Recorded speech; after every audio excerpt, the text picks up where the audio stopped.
ജന്മാദ്യസ്തേതുന്യാദിതരതച്ചാർത്തേഷ്വവിജ്ഞസ്വരാട് തേനേ ബ്രഹ്മഹൃദായ ആദികവേ മുഹ്യന്തി യത്സൂരയ തേജോ വാരിമൃതാം യഥാ വിനിമയോ യത്ര സർഗോ മുഷാ ദാംനാസേന സദാ നിരസ്തകുഹകം സത്യം പരം ധീമഹി. നമസ്കാരം. സനാതനധർമ്മ സംഹിതകൾ സംഹിതകളിലെ വിജ്ഞാനശകലങ്ങൾ പങ്കുവയ്ക്കാനായുള്ള ചാനലായ നാദശ്രീയിലേക്ക് എല്ലാവർക്കും സ്വാഗതം. ഈ ചാനൽ സബ്സ്ക്രൈബ് ചെയ്യാൻ, ലൈക്ക് ചെയ്യാൻ ഓർമ്മപ്പെടുത്തിക്കൊള്ളുന്നു.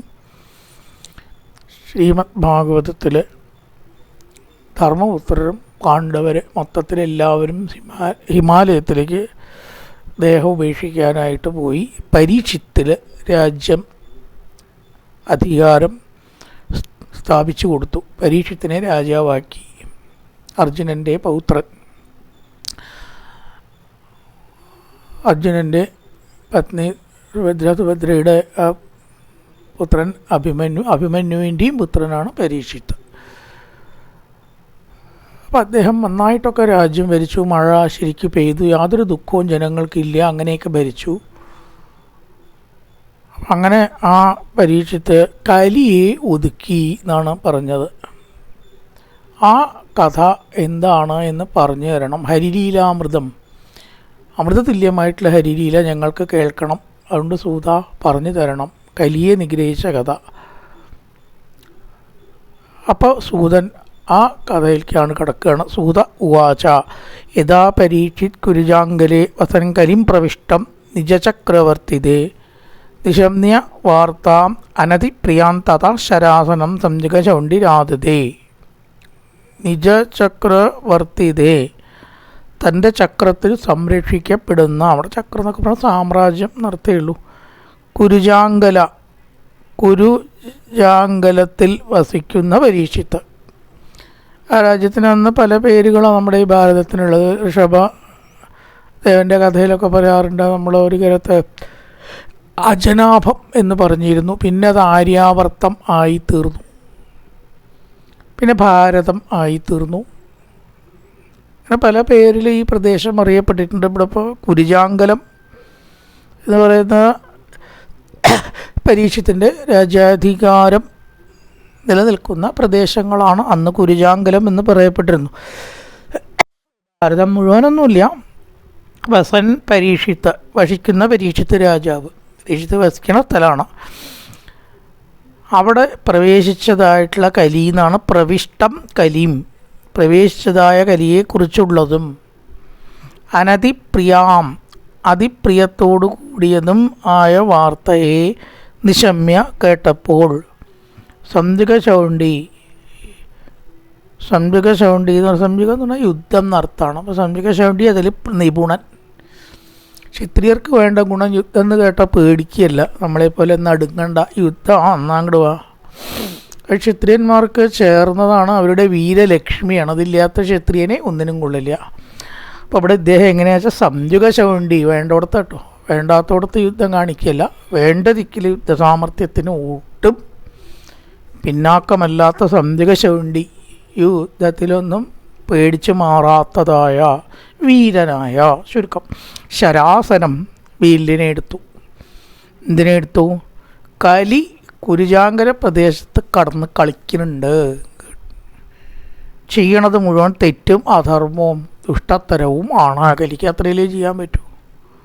അപ്പോൾ തൻ്റെ സാമ്രാജ്യത്തിൽപ്പെട്ട കുരുജാങ്കലത്തിൽ വസിക്കുന്ന ആ പരീക്ഷിത്ത് അവിടെ വന്ന കലിയെക്കുറിച്ച് കേട്ടു. കലി ഇവിടെ കിടന്ന് അങ്ങയുടെ സാമ്രാജ്യത്തിൽ കുറച്ച് ഉപദ്രവം ഉണ്ടാക്കുന്നുണ്ട്. ആഹാ, എന്നാ ചോദിച്ചിട്ട് തന്നെ വേറെ കാര്യം, താനല്ലാണ്ട് ആരാ ചോദിക്കുക?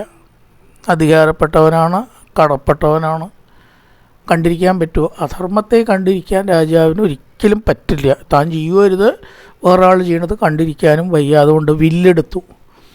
കലിയെ വക വരുത്താൻ തന്നെ തീരുമാനിച്ചിട്ട് സംജഗചണ്ഡി യുദ്ധവീരൻ ആയ പരീക്ഷിത്താണ്ട് പുറപ്പെട്ടു. നോക്കണല്ലോ.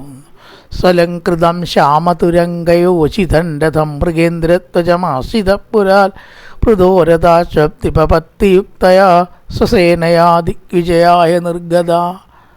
എല്ലാവരെയും ജയിക്കണം, കഴിയുന്നത്ര തനിക്ക് ശത്രുക്കളില്ലാത്തവനായി മാറുക, എല്ലാവരെയും ജയിക്കുക.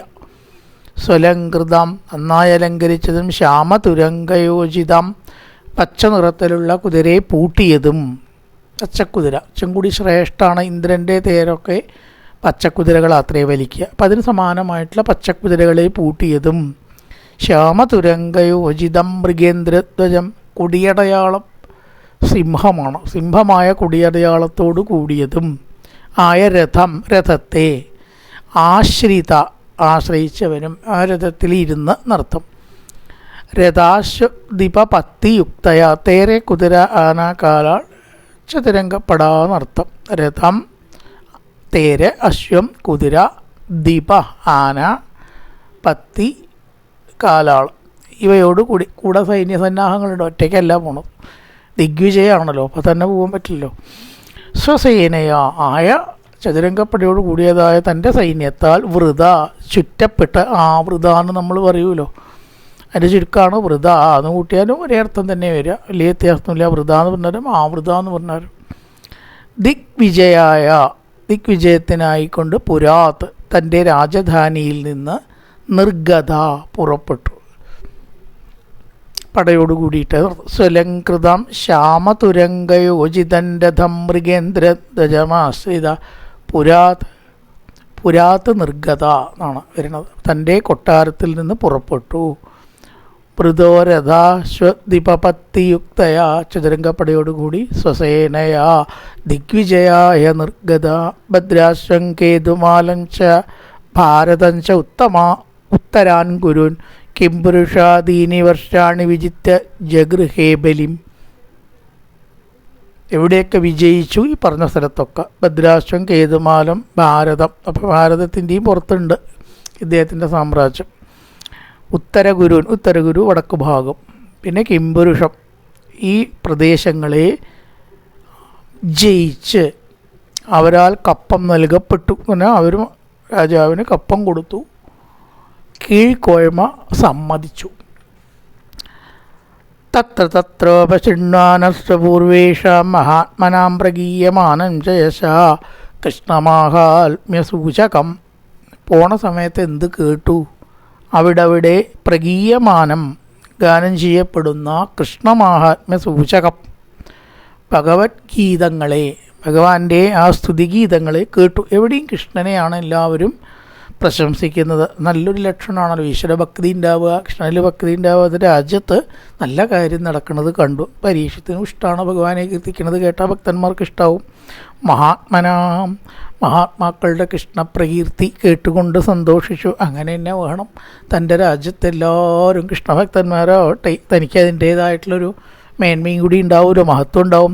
സ്വപൂർവേഷാം, പിന്നെ എന്തിനേയും കുറിച്ചാ ജനങ്ങൾ പാടണത്? തൻ്റെ പൂർവികന്മാരുടെ യശസ്സിനെയും പാടുന്നുണ്ട്. കൃഷ്ണമാഹാത്മ്യം പ്ലസ് മുത്തശ്ശൻ മുതുമുത്തശ്ശൻ പാണ്ഡവന്മാർ ഇവരൊക്കെയാണല്ലോ, അവരുടെ യശസ്സിനെ ഉപശൃണ്വാന കേൾക്കുന്നവനായിട്ട് സഞ്ചരിച്ചു. തലയിങ്ങനെ കുലുക്കി സന്തോഷിച്ചു. അങ്ങനെ തന്നെയാണ് വേണ്ടത്. തൻ്റെ ആ വംശത്തിനെ ജനങ്ങൾക്ക് ബഹുമാനമുണ്ട്. തൻ്റെ മുത്തശ്ശന്മാരെയും അച്ഛന്മാരെയും പ്രകീർത്തിക്കുന്നു, തൻ്റെ വംശത്തെക്കുറിച്ച് നല്ലത് പറയുന്നു ജനങ്ങൾ. അപ്പോൾ അത് തനിക്കും ബാധകമാണ്. തൻ്റെ ആ ഭരണത്തിൽ ജനങ്ങൾ സംതൃപ്തരാണ്. പോരാത്തതോ കൃഷ്ണമാഹാത്മ്യ സൂചക കൃഷ്ണമാഹാത്മ്യങ്ങളും ഉണ്ട്. ഇനി എന്താ വേണ്ടത്? അതിങ്ങനെ കേട്ട് ആനന്ദത്തോടു കൂടിയിട്ട് ഇങ്ങനെ പോവുകയാണ് രാജാവ് രഥത്തിലിരുന്നു കൊണ്ട്. ചതുരംഗസേനകളുണ്ട്. ആത്മാനഞ്ച പരിത്രാതം അശ്വത്താന്നോത്ര തേജസാർത്തേകഞ്ച വൃഷ്ണിപാർത്ഥാനാം തേഷാം ഭക്തിഞ്ച കേശവേ. അശ്വത്ഥാമാവിൻ്റെ അത്ര തേജസ, നേരത്തെ പറഞ്ഞ കഥകളാണത്. അസ്ത്രാഗ്നിയിൽ നിന്ന് ആത്മാനൻ രക്ഷിക്കപ്പെട്ട, പരിത്രാത രക്ഷിക്കപ്പെട്ട താൻ എങ്ങനെയാണ് പരീക്ഷത്ത് ബാക്കിയായി? ഉത്തരയുടെ ഗർഭത്തിൽ ഭഗവാൻ രക്ഷിച്ചിട്ടാണ്. അപ്പോൾ ഈ പരീക്ഷത്തിൽ എങ്ങനെയാണ് ഇങ്ങനെ ജീവനോടുകൂടെ ഉണ്ടായത്? അതും ജനങ്ങൾ പാടുന്നുണ്ട്. ഭഗവാൻ രക്ഷിച്ചിട്ടാണ്. അങ്ങനെ ആത്മാവിനെ തന്നെ ഭഗവാൻ രക്ഷിച്ച കഥ. വൃഷ്ണിപാർത്ഥാനാം, കൃഷ്ണനും അർജുനനും തമ്മിലുള്ള സ്നേഹത്തെയും, വലിയൊരു സ്നേഹബന്ധമാണത്, അതിനെക്കുറിച്ചും കേശവനിൽ അവരുടെ ഭക്തിയും കേൾക്കുന്നു ഒക്കെ പറയുന്നുണ്ട് ആൾക്കാർ. ആത്മാനഞ്ച പരിത്രാതമശ്വത്ഥാംനോസ്ത്ര തേജസാം, ശ്വത്ഥാമാവിൻ്റെ ബ്രഹ്മാത്രത്തിൽ നിന്ന് പരീക്ഷിത്ത് രക്ഷിക്കപ്പെട്ടതും നേഹഞ്ച വൃഷ്ണിപ്പാർത്ഥാനാം, കൃഷ്ണാർജുനന്മാരുടെ സ്നേഹത്തെക്കുറിച്ചും ഭക്തിയെക്കുറിച്ചും കേട്ടു. തേഭ്യ പരമസന്തുഷ്ടപ്രീത്യുജൃംഭിതലോചന മഹാധനാനിവാസാംസി തഥോഹാരാൻ മഹാമനാം. കീർത്തിച്ചിങ്ങനെ കേട്ടാൽ, പണ്ട് രാജാക്കന്മാർ അവർക്ക് എന്തെങ്കിലുമൊക്കെ ഇങ്ങനെ എടുത്തു കൊടുക്കും, ചിലർ അതിന് വേണ്ടിയിട്ടും കീർത്തിക്കുവേ. എന്തെങ്കിലുമൊക്കെ കിട്ടുന്ന വേണ്ടിയിട്ട് രാജാവിൻ്റെ ആ പ്രീതി സമ്പാദിക്കുക എന്നുള്ള നല്ലൊരു കാര്യമാണല്ലോ. പരമസന്തുഷ്ട, വളരെയേറെ സന്തോഷിച്ചതായിട്ടുള്ള രാജാവ്. പ്രീത്യുജൃംഭിതലോചന, വിടർന്ന കണ്ണുകളോട് കൂടിയിട്ട്, സന്തോഷിച്ചാൽ വിടർന്ന കണ്ണുകളോട് കൂടിയിട്ടുള്ളവനായിട്ട് മാറും അല്ലേ. മഹാമന, മഹാത്മാവും ആയ പരീക്ഷിത്ത് എന്ത് ചെയ്തു? മഹാധനാനി വാസാംസി, വസ്ത്രങ്ങൾ, ധാരാളം ധനവും വസ്ത്രങ്ങളും ഹാരാൻ, രത്നമാല സ്വർണ്ണമാല മുതലായിട്ടതൊക്കെ കീർത്തിക്കുന്നവർക്ക് കൊടുത്തു. ദദൗ, ദാനം ചെയ്തു. തേഭ്യ പരമസന്തുഷ്ട പ്രീത്യുജൃംഭിതലോചന മഹാധനാനി വാസാംസി, വസ്ത്രങ്ങൾ. ദദൗ ഹാരാൻ മഹാമന. സാരഥ്യപാരഷദ സേവന സഖ്യദൗത്യ വീരാസനാനുഗമനസ്തവന പ്രണാമാൻ നിഗ്ദേശു പാണ്ഡുഷു ജഗത് പ്രണതിം ച വിഷ്ണോർ ഭക്തിം കരോതി നിപതിച്ചരണാരവിന്ദേ. സാരഥ്യം ഏതൊക്കെയാണ് അവർക്ക് ഇഷ്ടമായത്? പാരഷദം സഭാധിപത്യം, സേവനം ചിത്തത്തെ അനുസരിക്കൽ, സഖ്യം ഇഷ്ടൻ എന്നതായിട്ടുള്ള നില, ദൗത്യം ദൂതകർമ്മം ചെയ്യൽ. ദൗത്യം ദൂത് പറയാനും കൃഷ്ണൻ പോയല്ലോ. വീരാസനം രാത്രി കയ്യിൽ വാളും പിടിച്ച് കാവലിരിക്കുക, അതാണ് വീരാസനം. അനുഗമനം ഒരുമിച്ച് സഞ്ചരിക്കുക. സ്തവനം കീർത്തനം, സ്തവനം എന്ന് പറഞ്ഞാൽ കീർത്തനം. പ്രണാമം നമസ്കാരം. സ്നിഗ്ധേഷു സ്നേഹമുള്ളതായ പാണ്ഡുക്കളിൽ ജഗത് പ്രണതിയും ലോകം ചെയ്യുന്ന നമസ്കാരത്തെയും കേട്ടിട്ട് രാജാവിന് ഭഗവത് പാദപത്മത്തിൽ ഭക്തി ഉണ്ടായി. പരീക്ഷിത്ത് ഭക്തനാണ്, പറയേണ്ട ആവശ്യമില്ലല്ലോ. അല്ലാണ്ട് തന്നെ ഭാഗവതം മുഴുവൻ കേൾക്കാൻ ആർക്കെങ്കിലും ഭക്തി ഇല്ലെങ്കിൽ പറ്റുമോ? പറ്റില്ല എന്നാണ്. ഭക്തിയുള്ളവർക്ക് മാത്രമേ അതിനൊക്കെയുള്ള ക്ഷമ തന്നെ ഉണ്ടാവുള്ളൂ. അരമണിക്കൂർ പോലും കേൾക്കാൻ പറ്റില്ല രജോ ഗുണികൾക്ക്, മടുക്കും. അല്ലാത്തവർക്കോ നേരെ തിരിച്ച് ലോകത്തെ മടുക്കുക, ഇത് മടുക്കില്ല. അപ്പം അതുകൊണ്ട് പരീക്ഷിത്ത മഹാഭക്തനായിരുന്നു. തന്നിമിത്തം എന്തുണ്ടായി? കൃഷ്ണൻ്റെ അർജുനൻ്റെ ആ ബന്ധങ്ങളെക്കുറിച്ചും പ്രവൃത്തികളെക്കുറിച്ചും, സാരഥ്യം, പാരഷദം, സേവനം, സഖ്യം, ദൗത്യം, ഇതൊക്കെ കൃഷ്ണൻ പാണ്ഡവന്മാർക്ക് വേണ്ടി ചെയ്തത്. ഈ പറഞ്ഞതൊക്കെ ചെയ്തു, തേര് തെളിച്ചു ഇല്ലേ, സേവ ചെയ്തു ഇല്ലേ, ദൂത് പറഞ്ഞു ഇല്ലേ. ഇത്തരം വാളും പിടിച്ച് സദാ കാവലിരിക്കുക, വീരാസന അനുഗമനസ്തവന പ്രണാമാൻ, നമസ്കരിക്കുക മുതലായിട്ടുള്ള കാര്യങ്ങൾ എല്ലാം ഇങ്ങനെ ആ ജനങ്ങൾ പറയുന്നത് കേട്ട് പരീക്ഷിത്ത് സന്തോഷമായി. ശരകഥകൾ കേൾക്കുമ്പോൾ ഭക്തന്മാർക്ക് സന്തോഷം ഉണ്ടാവും അല്ലേ. വേറെ എന്ത് കേൾക്കുന്നതിനേക്കാളും അവരുടെ മനസ്സ് വികസിച്ച് ആനന്ദത്തിലിങ്ങനെ ആറാടും.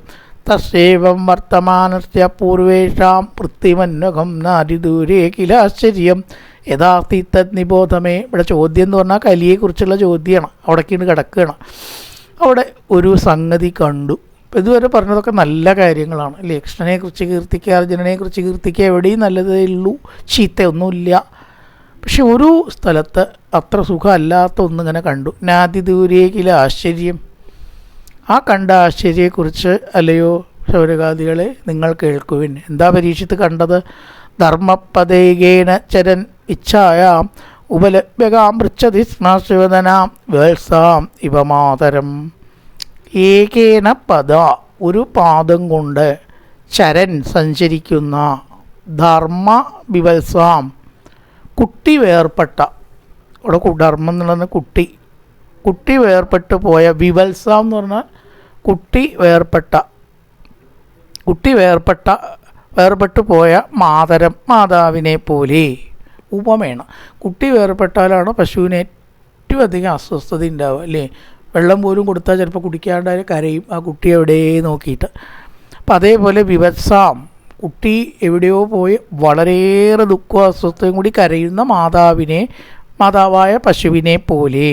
വിവത്സാം മാതരം ഇവ അശ്രുവദനാം, കണ്ണീരൊഴുക്കുന്ന മുഖത്തോടുകൂടി വിച്ഛായാം പ്രകാശമില്ലാത്ത മങ്ങിയ മുഖത്തോടു കൂടിയ ഒരു ഗാം പശുവിനെ കണ്ടു. പരീക്ഷിച്ച് കാണുകയാണ്. കണ്ണീരൊഴുക്കുന്ന ഒരു പശുവിനെ കണ്ടു. ധർമ്മപദേ ഒരു കാലിൽ സഞ്ചരിക്കുന്ന ഒരു കാള അവിടെ ഉണ്ട്. ഇനി രണ്ട് കാര്യമാണ് കണ്ടത്. ഒന്ന് ഒറ്റക്കാലിൽ സഞ്ചരിക്കുന്ന കാള. അപ്പോൾ മൂന്ന് കാല് എവിടെ? മൂന്ന് കാല് വെട്ടി ഒടിച്ചിരിക്കുന്നു ക്രൂരനായ കരി.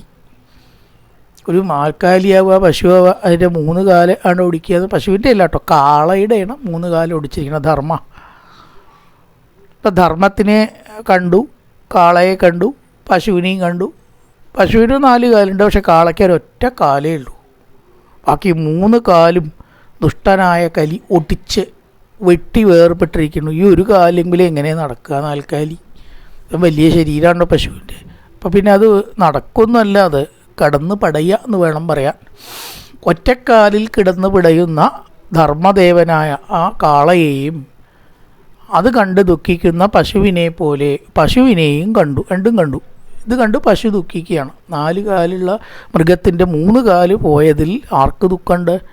പശുവിനും ദുഃഖമുണ്ട്. അപ്പോൾ പശുവിനെയും കണ്ടിട്ടുണ്ട്, കാളയും കണ്ടു. പശുവിന് കാലൊക്കെ ഉണ്ട്, പക്ഷെ വളരെയേറെ ദുഃഖിച്ചിരിക്കുന്നു. കുട്ടി വേർപെട്ട പശുവിനെ പോലെ വിവത്സാം മാതരം ഇവ. കുട്ടി വേർപെട്ട് പോയിട്ടുള്ള ഒരു പശുവിനെ പോലെ കണ്ണീരൊഴുക്കിക്കൊണ്ട് ഈ ഒറ്റക്കാലിൽ 3 കാല് നഷ്ടപ്പെട്ട കാളയെ കണ്ട് പശു ദുഃഖിക്കുന്നു. ധർമ്മ ഉവാച കച്ചിത് ഭദ്രേനാമയം ആത്മനത്തേവിച്ചായ വിമ്ലായദേശൺമുഖേന ആലക്ഷേ ഭവതീവന്തരാധിം ദൂരേ ബന്ധം ചോചസീ കാചിതഞ്ചിതംബ. ശ്രേഷ്ഠ, തേ ആത്മന ശരീരത്തിന് അനാമയം സുഖമോ? ഈഷത് അല്പം മ്ലായത വാടിയിരിക്കുന്ന മുഖത്തോടു കൂടി വിച്ഛായ ശോഭയില്ലാത്തവളായിട്ട് എന്തുകൊണ്ട് ഭവിക്കുന്നു? ധർമ്മനായിട്ടുള്ള ഇങ്ങനെ ചോദിക്കുകയാണ്. ധർമ്മൻ അവിടെ ഉണ്ട്. ആ ധർമ്മൻ ചോദിച്ചു, അല്ലയോ മംഗളസ്വരൂപയായിട്ടുള്ള പശുവിനെ വിളിക്കുകയാണ് ഗാം. ഇതിൻ്റെ ശരീരത്തിന് ഒരു കുഴപ്പമില്ലല്ലോ, പശുവിന് പ്രശ്നമില്ല, പശുവിന് കാലിന് പ്രശ്നമൊന്നുമില്ല, എന്താണോ മുഖം വാടിയിരിക്കുന്നത്? എന്തോ ഒരു വിഷമമുണ്ട് എന്ന് തോന്നുന്നു. ഇങ്ങനെ ധർമ്മൻ ചോദിക്കുകയാണ്. ഭദ്രേ, ശ്രേഷ്ഠേ, നിൻ്റെ ശരീരത്തിന് കുഴപ്പമില്ല, പിന്നെ നീ എന്താണ് ഇത്രയേറെ ദുഃഖിച്ചിരിക്കുന്നത് എന്ന് ചോദിച്ചു.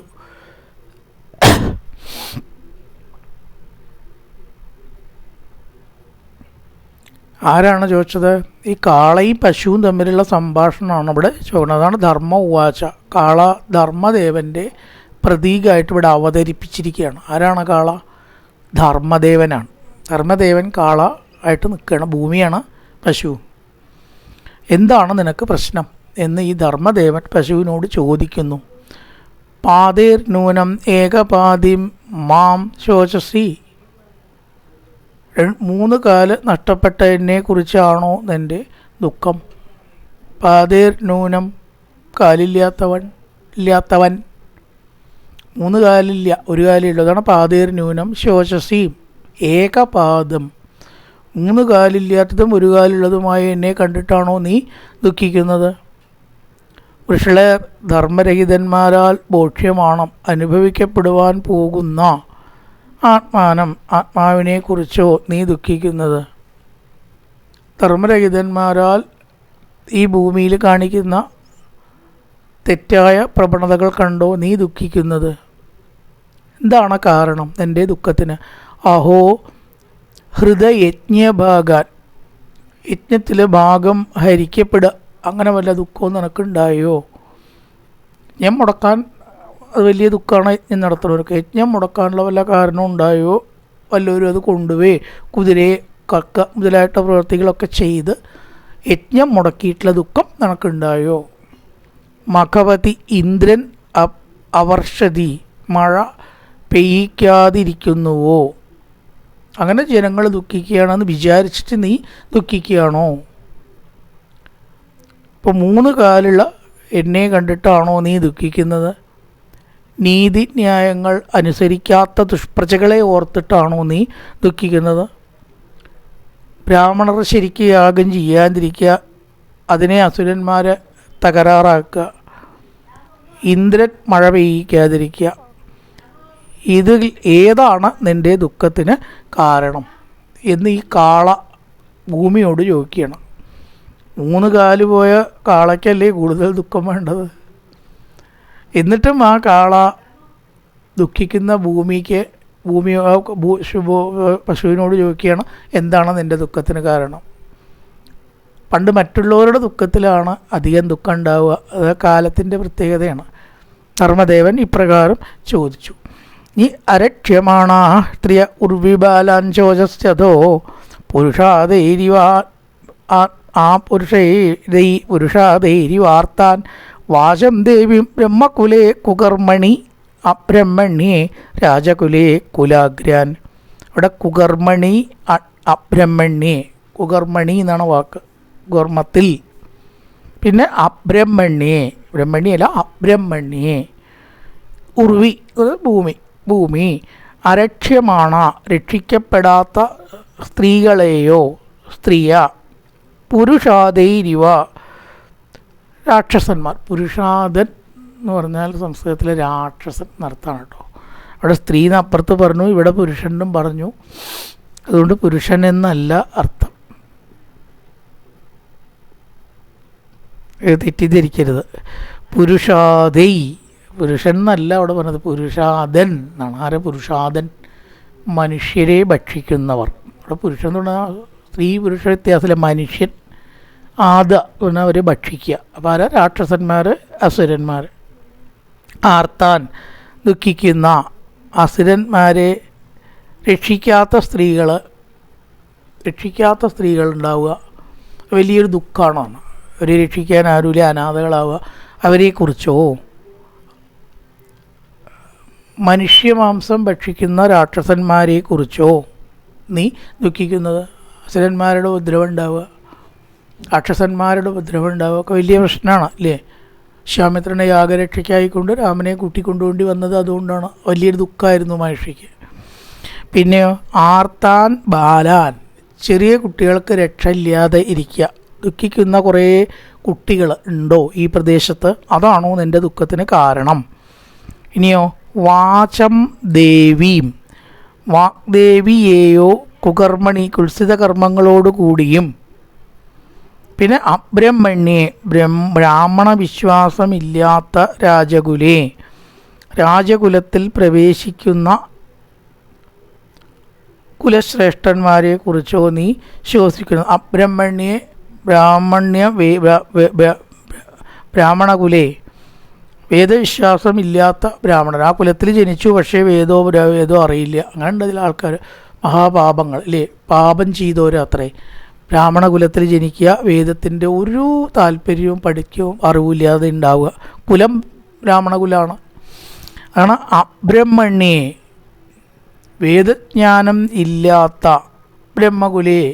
ബ്രഹ്മകുലത്തിൽ ജനിച്ച് വേദം അനുഷ്ഠിക്കാത്ത ബ്രാഹ്മണധർമ്മം അത് കുലത്തിൽ ജനിച്ച് അനുഷ്ഠിക്കാത്തവരെ കുറിച്ചോ നീ ദുഃഖിക്കുന്നത്? അരക്ഷ്യമാണ് ആ സ്ത്രീ, രക്ഷിക്കപ്പെടാത്ത സ്ത്രീകൾ, ബാലാൻ കുട്ടികൾ, രാക്ഷസന്മാർ, അസുരന്മാർ, പുരുഷാദൻ രാക്ഷസന്മാർ, അതേപോലെ തന്നെ ബ്രഹ്മജ്ഞാനം ഇല്ലാത്ത ബ്രാഹ്മണർ, അവരെക്കുറിച്ചോ നീ ദുഃഖിക്കുന്നത്? എന്തിനെക്കുറിച്ചാണ് നീ ദുഃഖിക്കുന്നത്? കിക്ഷത്രബന്ധോൻ കലിനോപസൃഷ്ടാൻ രാഷ്ട്രാണി വാർത്തൈരവരോപിതാനി ഇതസ്തോ വാസന പാനവാസ സ്നാന വ്യവായോന്മുഖജീവലോകം. പിന്നെയും പറയുന്നു, കലിയാൽ ഉപസൃഷ്ടാൻ വ്യാപിക്കപ്പെട്ട ക്ഷത്രബന്ധുൻ ക്ഷത്രിയാധമന്മാരെ കുറിച്ചോ. കലിയിൽ ക്ഷത്രിയന്മാരാരും മര്യാദ ഉള്ളവരാവണമെന്നില്ല. കലി ബാധിച്ച ക്ഷത്രിയർ കേട്ടോ, അല്ലാത്ത രാജാവ് നല്ല ആളാണ്, പരീക്ഷിച്ച ക്ഷത്രിയനാണ്. അപ്പം കലി ബാധിച്ച ക്ഷത്രിയന്മാരെ കുറിച്ചോ നീ ദുഃഖിക്കരുത്. ബാധിക്കാത്ത ക്ഷത്രിയന്മാരെ കുറിച്ച് ദുഃഖിക്കണ്ടല്ലോ. അതോ അവരോപിതാനി, അവരാൽ ഒഴിപ്പിക്കപ്പെട്ട രാഷ്ട്രങ്ങളെ പറ്റിയോ? ദുഷ്ടന്മാർ വന്ന് കീഴടക്കുകയാണ് നല്ല ആൾക്കാരെ ഓടിച്ചിട്ട്. അങ്ങനെയുള്ള ദുഷ്ടാധിപത്യത്തെക്കുറിച്ചാണോ നീ ദുഃഖിക്കുന്നത്? കിൻക്ഷത്രബന്ധുൽ കലിനോപസൃഷ്ടാൻ രാഷ്ട്രാണി വാ അവരോപിതാനി, അവരാൽ കീഴടക്കപ്പെട്ട ദുഷ്ടരാജാക്കന്മാരാൽ ഓടിക്കപ്പെട്ടു നല്ല രാജാക്കന്മാർ. എന്നിട്ട് ആധിപത്യം സ്ഥാപിച്ച ദുഷ്ടന്മാരെ കുറിച്ചോ. ഇതത്തതോ വാസനപാന വാസസ്നാന വ്യവായോന്മുഖ ജീവലോകം. പിന്നെ പറയണം, അങ്ങും ഇങ്ങും ഭക്ഷണം, ജലം, വസ്ത്രം, കുളി മുതലായവയിൽ ശ്രദ്ധയോടുകൂടിയ ഉന്മുഖ ജീവജാലത്തെ കുറിച്ചോ. ശുദ്ധാശുദ്ധങ്ങളായ ജലാശയങ്ങളെ നോക്കാതെ അതിൽ കുളിക്കുക, തോന്നിയത് കാട്ടുക, ധർമ്മം വിട്ട് നടക്കുക, കുലശുദ്ധിയെ അശുദ്ധിയെയും നോക്കാതെ തോന്നിയതൊക്കെ ഭക്ഷിക്കുക.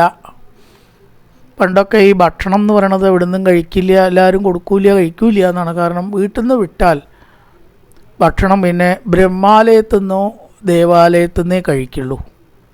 ഒന്നുകിലോ ക്ഷേത്രത്തിൽ നിന്ന് അന്നദാനം ഉണ്ടെങ്കിൽ അവിടെ നിന്ന്, അല്ലെങ്കിൽ ബ്രാഹ്മണ ഗൃഹത്തിൽ നിന്ന്, പണ്ടത്തെ ബ്രാഹ്മണരട്ടോ, ആ ഗൃഹത്തിൽ നിന്ന് കഴിക്കുള്ളൂ. ഹോട്ടലോ ഇഷ്ടംപോലെ ഇങ്ങനെയുള്ള ഭക്ഷണശാലകളോ പൈസ കൊടുത്ത് ഉണ്ണലോ ഒന്നും ഇല്ല അത്രേ പണ്ട്. വളരെ ശരിയാണ്. ആരോഗ്യപരമായിട്ട് നോക്കുമ്പോൾ എത്ര രോഗങ്ങളാണ് അതുകൊണ്ട് മാത്രം ഉണ്ടാവണം. ഡോക്ടറെ അടുത്ത് നിങ്ങളൊന്ന് കണ്ടുനോക്കൂ. പ്രശ്നമുണ്ട് വെച്ചാൽ ആദ്യം ഒക്കെ പുറത്തുനിന്ന് ഭക്ഷണം കഴിക്കലുണ്ടോ? ഇത് പുരാണമല്ല, ഡോക്ടർ ചോദിക്കണ കാര്യമാണ് പറയണത്. ഒരാളെന്തെങ്കിലും പ്രശ്നങ്ങളുണ്ടെങ്കിൽ അപ്പോൾ ഭക്ഷണം പുറത്തുനിന്ന് കഴിക്കലുണ്ടോ? ഷുഗർ കൂടിയിട്ട് പോയാലും വേണ്ടിയ, വയറിന് പ്രശ്നമായിട്ട് പോയാലും വേണ്ടിയ, എന്തെങ്കിലും അസ്വസ്ഥത ഉണ്ടാകുന്ന ഭക്ഷണം പുറത്തുനിന്ന് കഴിക്കൽ ഒഴിവാക്കിക്കൊള്ളൂ കേട്ടോ. എത്രയോ ഡോക്ടർമാർ ഇന്ന് പറയണം. അപ്പോൾ അത് ആരോഗ്യത്തിന് എന്തായാലും അതിൽ ആത്മാർത്ഥത കുറയും. കാശ് കിട്ടാൻ വേണ്ടി മാത്രം അല്ലേ നമ്മൾ വീട്ടിൽ വയ്ക്കണ ശുദ്ധിയോ നിഷ്കർഷയോ അതിലുണ്ടാവില്ല. ഭക്ഷണം അത്ര അധികം ശ്രദ്ധയോട് കൂടിയിട്ട് തയ്യാറാക്കേണ്ട ഒരു കാര്യമാണ്. വർത്തമാനം പോലും അതിലിടയ്ക്ക് പറയരുത്. അടുക്കള ദേവാലയം പോലെ വിളക്ക് കൊളുത്തിയിട്ടേ ചെയ്യാവൂ, വളരെയേറെ ശുദ്ധിയോട് കൂടിയിട്ട് ചെയ്യണം എന്നൊക്കെ എത്ര വേണ്ട പറയുക. അതാണ് സ്ത്രീകൾ ശരിയല്ലാത്ത സമയത്ത് ഭക്ഷണം അടുക്കളയിൽ കടക്കരുത്, ഒക്കെ ആരോഗ്യപരമാണ്, വളരെ കറക്റ്റും കൂടിയാണ്. ഇൻഫെക്ഷൻ വരാനും അങ്ങനെ ഭക്ഷണം തോന്നിയ പോലെ കഴിക്കുക, നിഷ്ഠയില്ലാണ്ട് ആസനപാനവാസ തോന്നിയോടത്ത് കിടക്കുക, കൂടുക, ഇതൊന്നും പണ്ട് ചെയ്യില്ല. അവരവൻ്റെ വീട്ടിൽ വന്നിട്ട് രാത്രി കിടക്കുള്ളൂ, എവിടെയെങ്കിലും പോയി ഇങ്ങനെ കിടക്കുക, വർത്തമാനം പറയുക, കിട്ടിയത് കഴിക്കുക, തോന്നിയത് കാട്ടുക, അതൊന്നും പതിവില്ല. എന്നാൽ അങ്ങനെ വല്ലതും ചെയ്യുന്ന കാര്യത്തെക്കുറിച്ച് പ്രജകളുടെ സ്വഭാവദൂഷ്യം അധപ്പതനം അതിനെക്കുറിച്ചാണോ നീ ചിന്തിക്കുന്നത്? കിഞ്ചത്രബന്ധുൻ കലിനോപസൃഷ്ടാൻ, കലി ബാധിച്ചാലാണ് അങ്ങനെയൊക്കെ ഉണ്ടാവുക. രാഷ്ട്രാണി വാത്തേരവരോപിതാനി, ദുഷ്ടരാജാക്കന്മാർ ആധിപത്യം സ്ഥാപിച്ചിട്ട് തോന്നിയത് കാട്ടി നടക്കുന്ന പ്രജകളുണ്ടാവും അങ്ങനത്തെ ലോകത്തെ, രാജ്യത്ത്, സാമ്രാജ്യത്ത്. ഇതത്തതോ വാസനപാന വാസസ്നാന വ്യവായോന്മുഖ ജീവലോകം, അത്തരം ജീവജാലങ്ങളെക്കുറിച്ചാണോ നീ ചിന്തിക്കുന്നത്? യദ്ബാംബത്തെ ഭൂരിഭരാവതാര കൃഷ്ണാവതാരശ്ചകരധരിത്രി അന്തർഹിതസ്യ സ്മരതി വിതൃട്ടാ കർമാണി നിർവാണ വിളംബിതാനി. അംബ എന്ന് വിളിച്ചുകൊണ്ട് പറയണം. അല്ലെങ്കിൽ ഭൂമി നിൻ്റെ അധികരിച്ച ഭാരത്തിൻ്റെ നാശത്തിന് എന്ത് ചെയ്തു? സ്വർഗാരോഹണത്തെക്കുറിച്ച് ചിന്തിക്കുകയാണ്. എന്തിനാണ് കൃഷ്ണൻ അവതരിച്ചത്? ഭൂമി ഭാരത്തെ ഇല്ലാണ്ടാക്കാൻ. അപ്പോൾ ഭൂമി ഭാരത്തെ ഇല്ലാതാക്കാൻ വേണ്ടി അവതരിച്ച ഭഗവാൻ, ആ ചിന്ത ആണോ നിന്നെ ദുഃഖിപ്പിക്കുന്നത്? അന്തർഹിതസ്യ, നിന്നിൽ നിന്ന് മറഞ്ഞവനും, ഹരേ നിർവാണ വിളംബിതാനി, നിർവാണത്തിൽ ആശയമായിരിക്കുന്ന കർമ്മങ്ങളെ മരതി ഓർക്കുന്നവളും ഉപേക്ഷിക്കപ്പെട്ടവളുമായിട്ടോ ഈശ്വരൻ നിന്നെ ഉപേക്ഷിച്ചു. അതിനെക്കുറിച്ചാണോ നീ ചിന്തിക്കുന്നത്? കൃഷ്ണൻ ഈ ലോകം വിട്ടു പോവുകയാണല്ലോ, കലി എന്ന് പറഞ്ഞാൽ സ്വർഗാരോഹണം. അപ്പോൾ ആ ഭഗവാന്റെ തിരോധാനത്തെക്കുറിച്ചോ നീ ചിന്തിച്ച് ദുഃഖിക്കുന്നത്? ഇതം മമ ആചക്ഷതവാധിമൂലം വസുന്ധരേ ഏന വികർഷിതാസി കാലേന വാതേ ബലിനം ബലീയസ സുരാർച്ചിതം കിം മൃതമംബസോഭകം. എന്തിനെക്കുറിച്ചാണ് നീ ചിന്തിക്കുന്നത്? ബലിനാം ബലീയസാം കാലേന സുരാർച്ചിതം, ബലികൾക്കും ബലവാനായിരിക്കുന്ന, ദേവന്മാരാൽ പൂജിക്കപ്പെട്ടതായിരിക്കുന്ന ആ കൃഷ്ണഭാഗ്യം എന്ന മഹാഭാഗ്യം നിന്നിൽ നഷ്ടപ്പെട്ടുവോ? അതിനെക്കുറിച്ചോ നീ ദുഃഖിക്കുന്നത്? കൃഷ്ണൻ പോയല്ലോ, എൻ്റെ ആ മേല് കാല് വെച്ച് നടന്നിരുന്നു കൃഷ്ണൻ ഭൂമിയിൽ, ആ കൃഷ്ണൻ്റെ തിരോധാനത്തെക്കുറിച്ചാണോ നീ ദുഃഖിക്കുന്നത്? അത് ദുഃഖത്തിന് വലിയൊരു കാരണമാണ്. ഹൃദം അപഹരിക്കപ്പെടുക, കൃഷ്ണൻ കാലത്തിനാൽ അപഹരിക്കപ്പെട്ടു പോയതിനെക്കുറിച്ചോ നീ ദുഃഖിക്കുന്നത്? വസുന്ധരേ, ഹേ ഭൂമി കൃഷ്ണതിരോധാനത്തെക്കുറിച്ചാണോ? എന്തായാലും നീ എന്നോട് പറയുക. കാലേനവ തേ ബലിനാം ബലീയസോ, എല്ലാ ബലികൾക്കും ബലവാനായ ദേവന്മാരാൽ പൂജിക്കപ്പെട്ടതായ കൃഷ്ണതിരോധാനം. കിം ഹൃദമംബ സൗഭകം, മഹാഭൂമിയുടെ ഭാഗ്യമായിട്ടുള്ള കൃഷ്ണൻ ഇവിടെ നിന്ന് നഷ്ടപ്പെട്ടതിനെക്കുറിച്ചോ നീ ദുഃഖിക്കുന്നത്? ഹേ വസുന്ധരേ, മമ ആചക്ഷ്വ തവാതിമൂലം, തവാതിമൂലം ആചക്ഷ്വ, അങ്ങയുടെ ദുഃഖ കാരണം എന്നോട് പറയുക. ധർമ്മദേവൻ കാള പശുവിനോട് പറയും. ഈ സംഭാഷണം കേട്ടിട്ടാണ് പരീക്ഷിത്ത് അവിടേക്ക് പോണത്. അപ്പോൾ ധരണി അല്ലെങ്കിൽ ഭൂമി മറുപടി പറയണതാണ് തുടർന്ന്. കായേന വാചാ മനസേന്ദ്രിയർവാ ബുദ്ധ്യാത്മനാ വാ പ്രകൃതി സ്വഭാവാൻ കരോതി യത്യർത്ഥകലം പരസ്മൈ നാരായണായേതി സമർപ്പയാമി. ഓം പൂർണ്ണമദ പൂർണ്ണമിദം പൂർണ്ണാൽ പൂർണ്ണമുദച്യതേ പൂർണ്ണസ്യ പൂർണ്ണമാദായ പൂർണ്ണമേവാവശിഷ്യതേ. ഓം ശാന്തി ശാന്തി ശാന്തി. ഹരി ഓം ശ്രീ ഗുരുഭ്യോ നമഃ. ഹരി ഓം.